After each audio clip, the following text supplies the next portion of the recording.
ఒకవైపున కరువు, ఇంకొక వైపున అప్పులు, ఇంకోవైపున నిరుద్యోగ సమస్య, వీటిల్లో సతమతం అవుతూ ఉన్నటువంటి రాయలసీమ ప్రాంతం అనేక సంవత్సరాలు ఎదురు చూశాం. దాదాపుగా 70 సంవత్సరాలు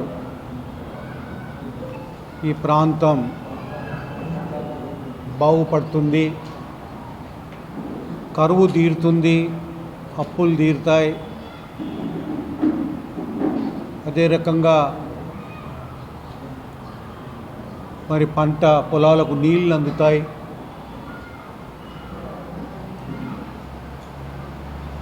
ఇక్కడ కూడాను అన్ని ప్రాంతాలతో సమానంగా అభివృద్ధికి నోచుకుంటుంది, నిరుద్యోగ సమస్య తీరుతుంది అని రైతులు, యువకులు, అదే రకంగా రాయలసీమ వాసులు ఎదురు చూస్తూ వచ్చాం. ఎప్పుడోసారి మా బతుకులు తెల్లవారుతాయిలే, చీకట్లు తొలగిపోతాయిలే అని చెప్పి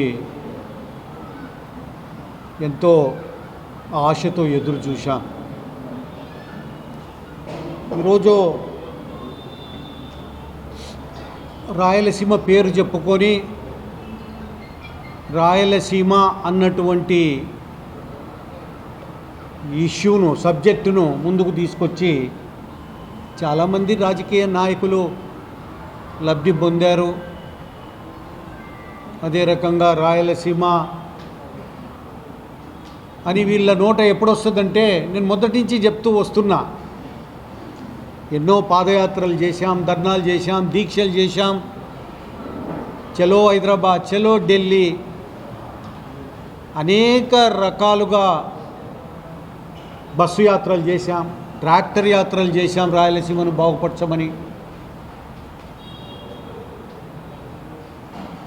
అనేక రకాలుగా కేంద్రము, రాష్ట్ర ప్రభుత్వాల దృష్టికి తీసుకెళ్ళాం. ఈ నాయకులకు రాయలసీమలో అధికారము లేనప్పుడు రాయలసీమ మతికొస్తుంది, అధికారం ఉన్నప్పుడు ఎవడు మాట్లాడరు రాయలసీమను గురించి, అధికారం పోగొట్టుకున్నప్పుడు అప్పుడు రాయలసీమ. నేను మొదటి నుంచి చెప్తున్నా, ఈ వీక్నెస్, ఈ ప్రాంతంలో ఉన్నటువంటి నాయకుల వీక్నెస్. అధికారంలో ఉన్నప్పుడు ఎవడు మాట్లాడరు రాయలసీమను గురించి, అధికారం పోయినప్పుడు రాయలసీమకు నీళ్ళు అందడం లేదు, రాయలసీమ మోసపోయింది, రాయలసీమ కోసం పోరాడతాం. అధికారంలో వచ్చిన తర్వాత సులభంగా మర్చిపోతారు.